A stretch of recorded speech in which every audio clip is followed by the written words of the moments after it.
What's up les amis, j'espère que vous allez bien. Bienvenue dans cette nouvelle vidéo. Alors, d'après ce qu'on a vu la dernière fois, on a fait des posts. Mais vous ne voulez pas faire des posts comme ça parce que c'est compliqué. Généralement, ce qui va se passer, c'est que le front-end va faire des bêtises. Ok,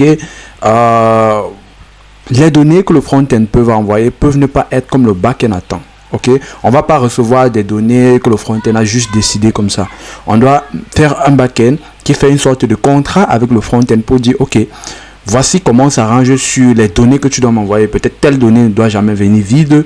Je veux telle donnée et pas plus que ça. Donc ça doit être une sorte de contrat entre le back-end et le front-end. Donc globalement. Donc lorsque le client envoie une donnée, il peut envoyer des données arbitraires. Donc c'est difficile de récupérer ces données. Et voilà ce que je dis.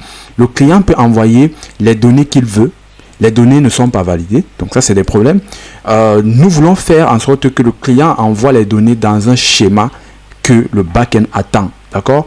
Donc on va pas envoyer juste des données comme ça à chaque fois. Donc on va faire un schéma, ce qu'on appelle un modèle. Donc on va modéliser les choses, créer un schéma de telle sorte que le back-end et le front-end puissent s'entendre.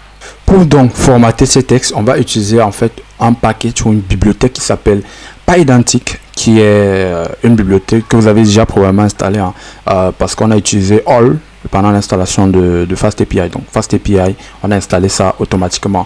Mais si vous vérifiez, vous ne l'avez pas, vous devez toujours l'installer. Ce que vous devez comprendre, PyIdentic n'est pas un package de FastAPI, c'est vraiment un package à part que vous pouvez utiliser avec d'autres bibliothèques. Donc voici un peu sur son utilisation. On va pas vraiment s'emmerder avec tout ça. Donc on va aller tout droit au code et je vais vous montrer comment est-ce qu'on peut changer justement ce petit back-end là qu'on est en train de faire et de créer cette forme de contrat entre le back-end et le front-end. Ok, pour le faire, ce que je vais venir ici, donc je vais venir déjà, je vais faire PyIdentic. Ok, vous voyez, je vais importer ce qu'on appelle base model. Allez, je crois que j'ai fait une erreur de frappe. Allez, base model, vous voyez, c'est ça. Donc c'est ça qui va nous permettre en fait de créer tous nos modèles qu'on a besoin, donc tous nos schémas, tous nos modèles qu'on a besoin. Pour créer un premier modèle, on va faire classe, on va mettre par exemple le post, donc la structure qu'on veut pour le post. D'accord? Donc là, ici, ce sera base model, ça va hériter des base model. Et ici, on a dit qu'on avait besoin d'un title et qu'on avait besoin d'un content. D'accord? Maintenant, lorsqu'on regarde title, le titre est en quoi? En string. Donc ça veut dire que globalement on a besoin d'un str, c'est bon. Le content également un str. Donc là on définit à peu près comment est-ce qu'on attend ces données là. Maintenant lorsque je reviens à ce niveau dans le post, donc à ce niveau on va retirer tout ça, on va retirer tout le payload qu'on a fait la dernière fois et on va faire new post. Donc pour dire nouveau post globalement et va être le type post. D'accord? Le post qu'on a créé tout juste ici, la classe d'en haut. Et ce que je vais faire, c'est que je vais afficher new post. Donc je vais retirer tout ce nonsense qu'on a mis ici. Donc ici je vais retirer tout ça, tout ce que j'ai mis ici. Voilà, je vais juste garder ça comme ceci. Voilà, nouveau post. D'accord, donc lorsqu'on a fait ça, on va tester un petit peu pour voir ce qui se passe. D'accord, on va venir ici sur Thunder Client. Je crois qu'on était là. Donc je vais soumettre. Ok, nouveau post, c'est bon, mais c'est pas ça qui nous intéresse. Donc si on regarde dans la console, on peut voir que maintenant tout a été dépouillé en fait de ce dictionnaire. Donc ce n'est plus un dictionnaire. On peut voir que notre API ou bien notre méthode arrive à séparer le titre du content, à récupérer et à les séparer.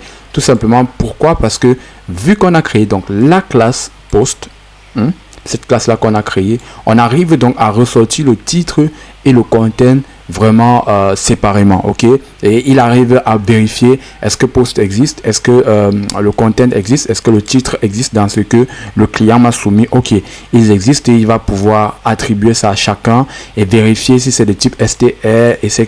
Donc il va faire un certain nombre de validités, un certain nombre de choses et récupérer tout ça avec la classe. Donc ça nous évite de faire des choses ici dans la fonction. Donc tout a été géré par notre modèle. Donc ça respecte notre modèle. Donc ce que je vous propose de faire, avant, on va d'abord, vous allez voir, Et là, vous pouvez voir si je fais par exemple point title, voilà, puisque c'est une classe, donc c'est beaucoup plus accessible. Et je vais faire encore un post également. Vous voyez, on peut récupérer directement guerre en Ukraine sans avoir besoin, voilà, de se casser le corps, etc.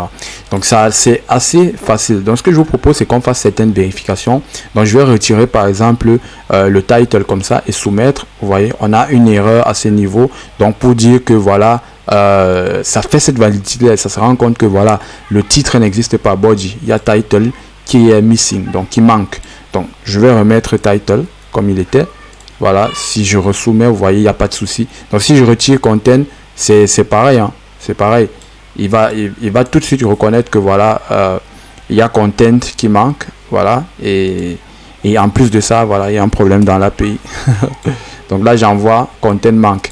Donc là, je rentre en arrière, voilà, je remets content et là, on n'a plus de soucis. Maintenant, ce que je vous propose de vérifier ici aussi, c'est de vérifier par exemple si je mets un integer 12, qu'est-ce qui se passe? Voilà, il n'y a pas de problème. Pourquoi? Parce que tout simplement, un integer peut être converti en string, ok?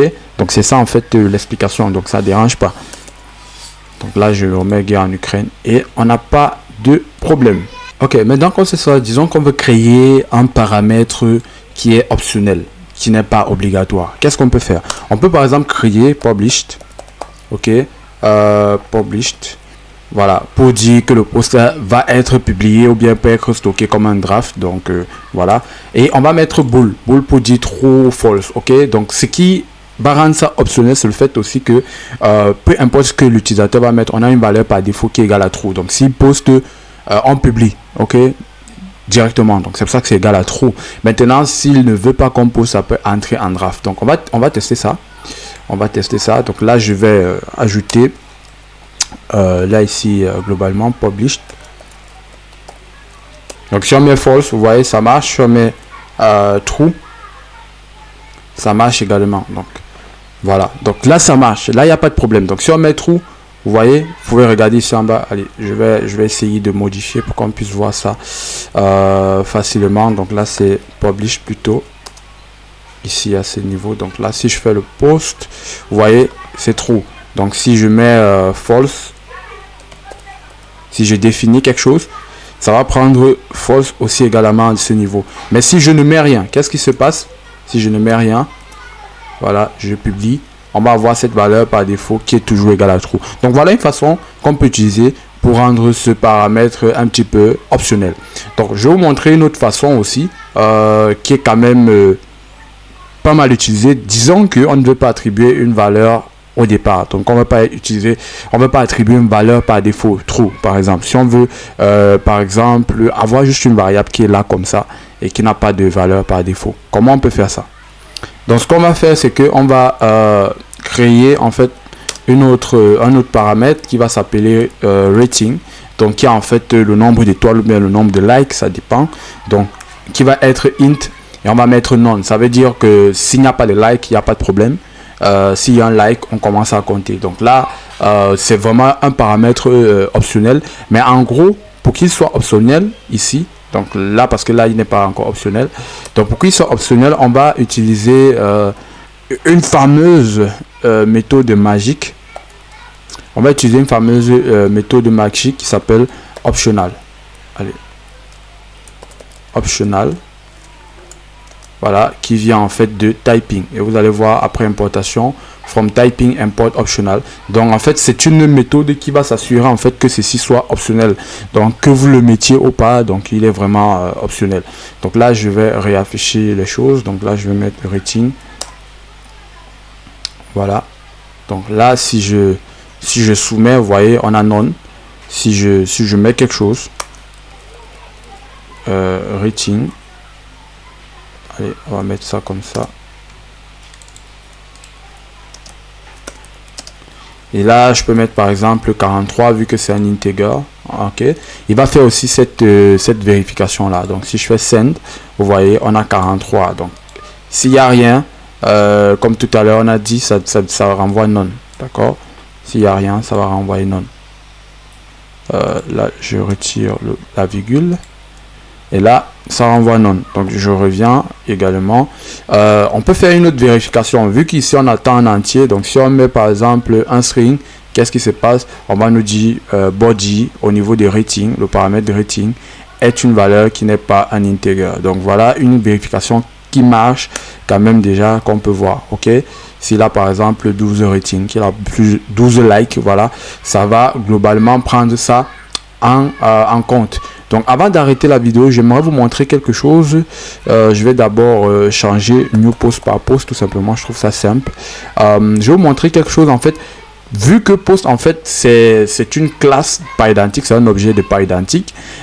Les objets de pas identiques en fait ont une méthode qui s'appelle dict, qui permet de convertir en fait en dictionnaire. Ok, donc en gros c'est post.dict, ça va convertir en fait ceci en dictionnaire. Donc si j'affiche ça, donc là on va mettre notre print là à ce niveau et je vais faire une autre requête. Ok, vous allez voir, vous pouvez voir qu'il a converti tout cela en dictionnaire. Donc ça c'est juste une astuce comme ça que je vous montre, parce que prochainement on pourra l'utiliser. Il faut pas que si je l'utilise que ça vous surprenne un petit peu. Donc voilà, c'est tout un peu pour cette vidéo. Je crois que ça sera peut-être un peu plus long cette vidéo, mais globalement ça permet de comprendre déjà comment on peut manipuler, comment on peut imposer au front-end, on peut créer ce contrat là au front-end pour savoir quel est le schéma qu'on veut obtenir du front-end pour qu'il envoie les données vraiment sous un schéma bien spécifique. Si c'est un int, si ça doit être optionnel, si c'est obligé, etc., etc. Donc voilà un peu comment on peut créer ces schémas. Mais également, PyIdentic ne permet pas seulement de créer un schéma pour recevoir des données, il permet aussi de créer un schéma pour renvoyer des données au client. Mais c'est pas l'objectif de cette vidéo, on verra ça beaucoup plus tard. Donc j'espère que vous avez aimé cette vidéo. Likez la vidéo, abonnez-vous à la chaîne pour me donner de la force, parce que voilà, pour faire ce contenu, j'ai besoin de force les amis. La chaîne doit grandir pour que ce contenu soit accessible à plus de personnes. Voilà, donc likez la vidéo, abonnez-vous, vérifiez vraiment que vous êtes abonné, parce que beaucoup de personnes sont désabonnées par YouTube. Vérifiez que vous êtes abonné et je vous dis à la prochaine. Ciao.